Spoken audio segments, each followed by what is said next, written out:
খালেদা জিয়াকে চীনা দূতাবাসের উপহার। দর্শক, খবরটি খুব ইন্টারেস্টিং, ছোট্ট খবর, কিন্তু এর গভীর একটা তাৎপর্য আছে, অনেক দিক থেকে তাৎপর্য আছে। গতকালকের একটি উপহার এসেছে দেশনেত্রী বেগম খালেদা জিয়ার কাছে। উপহারটি এসেছে চাইনিজ দূতাবাস থেকে। আসসালামু আলাইকুম সুপ্রিয় দর্শক বন্ধুরা, অবশেষে বিএনপির চেয়ারপারসন বেগম খালেদা জিয়াকে বিশাল উপহার দিয়েছে চীন। দর্শক বন্ধুরা, গত কয়েকদিন ধরে বাংলাদেশের নির্বাচনের পক্ষপাতিত্বকে কেন্দ্র করে চীন এবং ভারতকে নিয়ে ব্যাপক আলোচনার জন্ম দিয়েছিল এবং সেই সাথে বাংলাদেশের নির্বাচনে আওয়ামী লীগের পক্ষে হয়ে কাজ করেছিল চীন। কিন্তু এবার অন্যদিকে তাদের মোড় ঘুরিয়েছে এবং সেই সাথে এবার বিএনপির সাথে হাত মিলাতে চাচ্ছে চীন। তো দর্শক বন্ধুরা, অবশেষে বিএনপির চেয়ারপারসন বেগম খালেদা জিয়াকে বিশাল উপহার দিয়েছে। আর সেই সকল বিষয়গুলোকে কেন্দ্র করে অত্যন্ত চমৎকার কিছু আলোচনা করেছেন মুস্তফা ফিরোজ ভাই। আপনারা মুস্তফা ফিরোজ ভাইয়ের সেই আলোচনাটি শুনলে অবশ্যই বুঝতে পারবেন অবশেষে চীন সঠিক পথে আসতে শুরু করেছে এবং সেই সাথে বিএনপির চেয়ারপারসন বেগম খালেদা জিয়াকে খুশি করতে শুরু করেছে। তো দর্শক বন্ধুরা, চলুন আমরা মুস্তফা কামাল ভাইয়ের সেই সকল বিশ্লেষণগুলো শুনে নেই। অবশ্যই ধৈর্য সহকারে পুরো ভিডিওটি দেখবেন, তাহলে এই সকল বিষয়গুলো পরিপূর্ণ বুঝতে পারবেন। খালেদা জিয়াকে চীনা দূতাবাসের উপহার। দর্শক, খবরটি খুব ইন্টারেস্টিং, ছোট্ট খবর, কিন্তু এর গভীর একটা তাৎপর্য আছে, অনেক দিক থেকে তাৎপর্য আছে। চীন হঠাৎ করে কেন আবার ঘুরে বিএনপি মুখী হলো, এবং বিএনপি মুখী হওয়া মানে কি, তারা খালেদা জিয়াকে উপহার দিচ্ছে। খালেদা জিয়ার বর্তমান স্ট্যাটাস কি চীন জানে না? জানে তো। তিনি কার্যত গৃহবন্দী, মানে তার নির্বাহী আদেশে তাকে মুক্তি দেওয়া হয়েছে, কিন্তু অনেকগুলো শর্ত। সেই শর্তটা কারাগারে থাকা আর বাসায় থাকা একই। তার মানে তিনি কিন্তু কারামুক্ত নন, তিনি দণ্ডমুক্ত নন, তিনি দণ্ডিত আইনের চোখে। তো দণ্ডিত একটা ব্যক্তিকে চীনা দূতাবাস উপহার দিচ্ছে কিভাবে?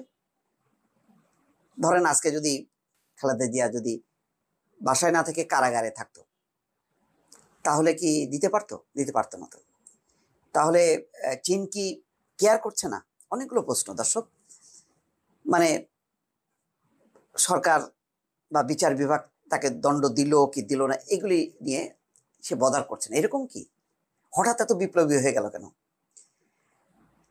দর্শক, আমি একটু খবরটা বলি, যেহেতু হয়তো আমার দর্শকরা অনেকে হয়তো খবরটা খেয়াল করেননি, আমি একটু খবরটা পড়ি, তারপর আমি একটু বিশ্লেষণে আসি। বিএনপি চেয়ারপারসন খালেদা জিয়াকে উপহার সামগ্রী পাঠিয়েছে ঢাকার চীনা দূতাবাস। শুক্রবার বিকালে একটি কুরিয়ার সার্ভিসের মাধ্যমে চীনা দূতাবাসের পক্ষ থেকে বিএনপি চেয়ারপারসনের গুলশানের কার্যালয়ে উপহার সামগ্রী পৌঁছে দেওয়া হয়েছে। বিএনপি চেয়ারপারসনের একান্ত সচিব ABM আব্দুস সাত্তার সাংবাদিকদের জানিয়েছেন, SF কুরিয়ার সার্ভিসের গাড়িতে করে চীনা দূতাবাস কয়েকটি প্যাকেটে উপহার সামগ্রী পাঠিয়েছে গতকাল বিকালে। সে সময় তারা কেউই ওই কার্যালয়ে উপস্থিত ছিলেন না। আব্দুস সাত্তার জানিয়েছেন, উপহার সামগ্রীর প্যাকেটের উপর বিএনপি চেয়ারপারসন খালেদা জিয়ার নাম লেখা ছিল। প্যাকেটগুলোর ভেতরে ফল এবং স্ন্যাক্স ও বিস্কুট জাতীয় কিছু রয়েছে বলে তিনি জানিয়েছেন।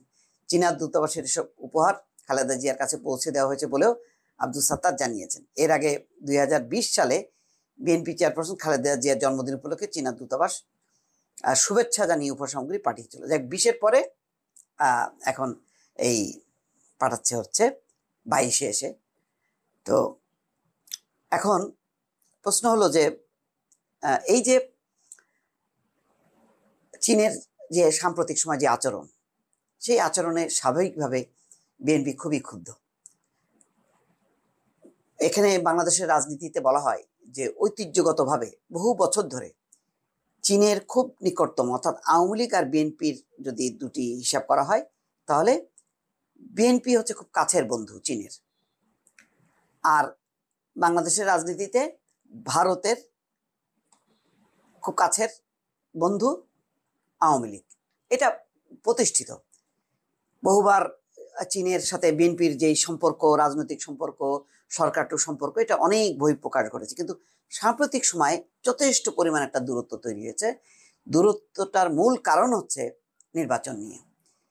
বিএনপির অনেক দিন থেকেই তারা আন্দোলন করছে সুষ্ঠু নিরপেক্ষ নির্বাচনের দাবিতে, তত্ত্বাবধায়ক সরকারের দাবিতে, এবং এই ব্যাপারে যে পশ্চিমা দেশগুলো কথা বলছে সেটাকে স্বাগত জানাচ্ছে বিএনপি। কিন্তু চীন একেবারেই এই ক্ষেত্রে উল্টো একটা রোল প্লে করছে। তারা এই যে সুষ্ঠু নির্বাচনের জন্য, অংশগ্রহণমূলক নির্বাচন বা অবাধ নির্বাচনের যে পশ্চিমার দেশগুলোর যে বক্তব্য, বিবৃতি, এটাকে একেবারেই আভ্যন্তরীণ রাজনীতিতে হস্তক্ষেপ বলে মনে করে। এমনকি মানবাধিকার বিষয়ে যেই নিষেধাজ্ঞা দিয়েছে সেটাও কিন্তু বিএনপি ওয়েলকাম করেছে, বলেছে যে এই নিষেধাজ্ঞা দেওয়ার ফলে দেশে বিচার বহির্ভূত হত্যা, গুম, খুন বন্ধ হয়েছে। তাদের দলের রাজনৈতিক বহু নেতা এই গুম খুনের সঙ্গে শিকার হয়েছে, তো তারা অন্তত রেহাই পেয়েছে এর ফলে, তো এটাকে ওয়েলকাম করেছে। আবার যখন কি ভিসা নীতি দিয়েছে সেটাও তারা ওয়েলকাম করেছে বিএনপি, এবং বলেছে যে সুষ্ঠু নির্বাচনের ক্ষেত্রে যারা যারা বাধা দেবে, অর্থাৎ এর আওতায় কয়েকটি শর্ত আছে। রাজনৈতিক সভা সমাবেশ উন্মুক্ত করতে হবে, রাজনৈতিক কার্যক্রম চালাতে দিতে হবে, এবং গণমাধ্যমের স্বাধীনতা থাকতে হবে, মত প্রকাশের স্বাধীনতা থাকতে হবে।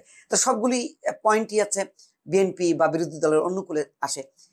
এটাকে বিএনপি স্বাগত জানিয়েছে, কিন্তু উল্টা রিয়াকশন চীনের।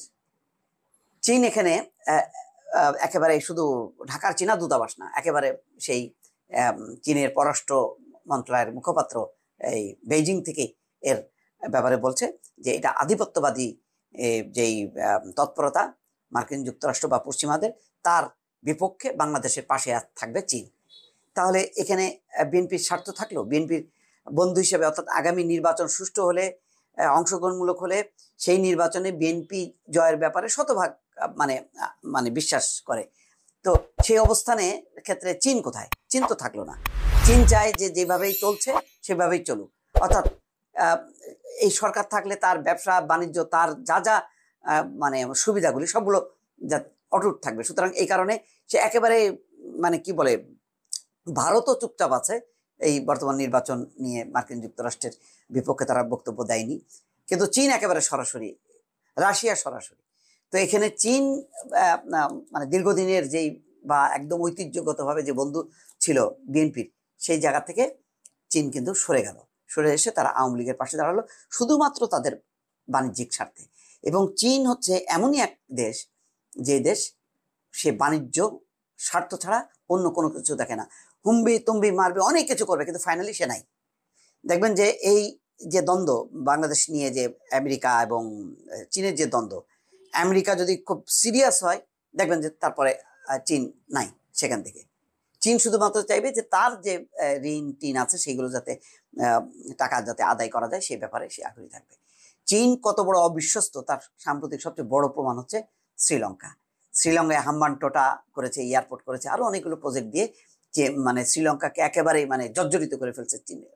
যখন নাকি এই সমস্ত পেমেন্ট শোধ করতে না পেরে যখন নাকি দেউলিয়া হয়ে গেল, তখন মুহূর্তের মধ্যে চীন কি করলো?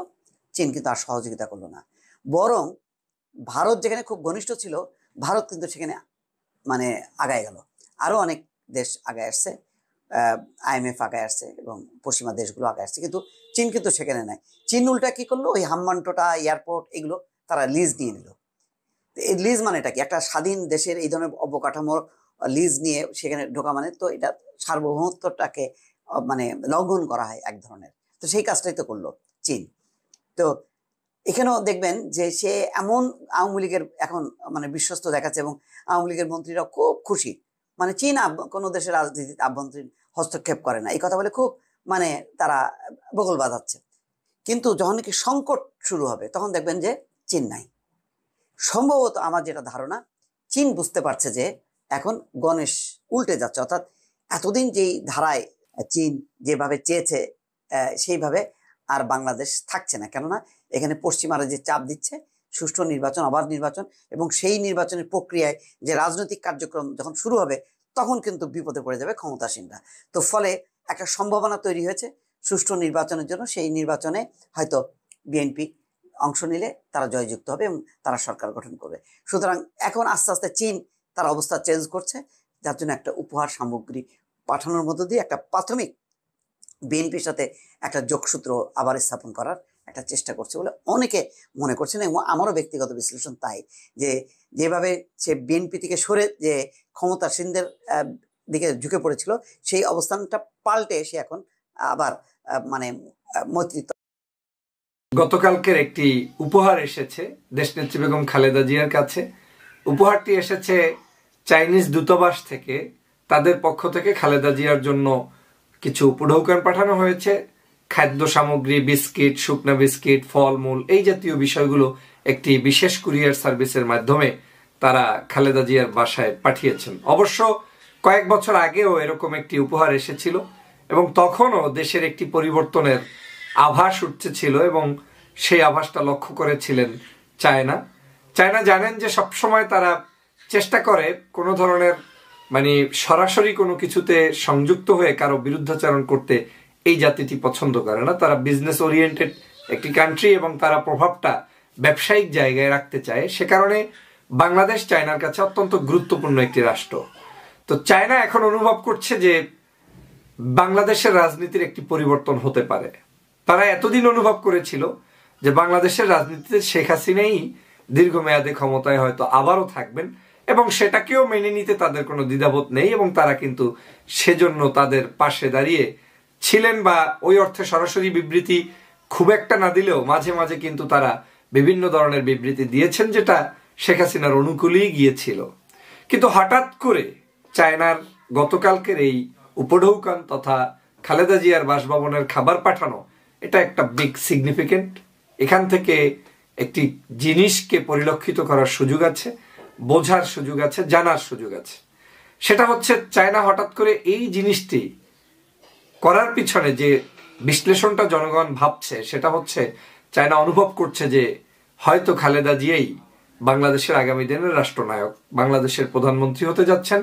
শেখ হাসিনা বাংলাদেশের প্রধানমন্ত্রী আগামীতে আর থাকতে পারছেন না, অবৈধভাবে কোনো রাস্তা আর বাংলাদেশে হবে না এবং বাংলাদেশের উপরে আমেরিকার যে প্রভাব রয়েছে সেই প্রভাবটা অতি সহজেই শেষ হয়ে যাবে, কিংবা চায়না ব্লক এখানে এসে খুব একটা সফল হবে, বিশেষ করে রাজনৈতিক ক্ষমতার ক্ষেত্রে বা প্রভাব বিস্তারের ক্ষেত্রে, সেটা তারা বুঝতে পেরেছেন যে এটা আসলে কোনোভাবেই সম্ভব নয়, চায়নার ক্ষেত্রে সম্ভব নয়।